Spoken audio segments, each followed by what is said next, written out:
Jerome Starkey and Heather Pagano would sometimes meet Al Jazeera correspondent Peter Greste at this cafe in Kenya's capital, Nairobi. But on December 29, he, along with Fahmy and Baher were imprisoned by authorities in Egypt. Abdullah Al-Shami from Al Jazeera's Arabic channel has been in jail since last August. I tell them to stay strong. I tell them that we're all thinking of them. I tell them that we think of them every single day, and that they have become the emblem of our struggle, and it's every journalist's struggle. And it's not just every journalist's struggle, it should be everybody's struggle, whoever takes advantage of journalism. Anybody who reads a newspaper or watches television or listens to the radio, those people rely on people like Peter and his colleagues. And they are suffering now for that liberty which all of us take for granted. Peter was based in Nairobi and had worked in the region for years.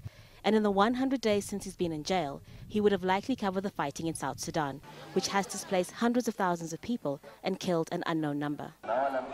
The recent Kenyan government ruling to move all refugees to designated camps after a spate of attacks in Nairobi and Mombasa.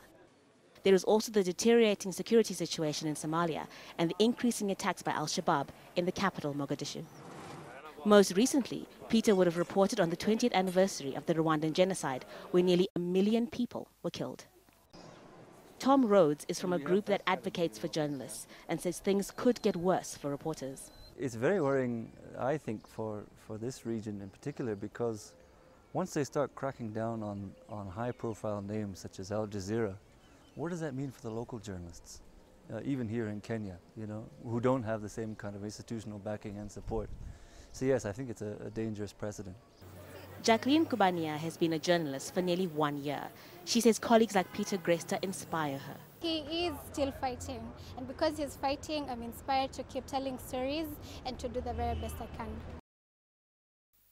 Al Jazeera rejects the charges against its staff and continues to call for the release of Peter Greste, Fahmy, Baher and Abdullah Al-Shami. Haru, Mutasa, Al Jazeera, Nairobi.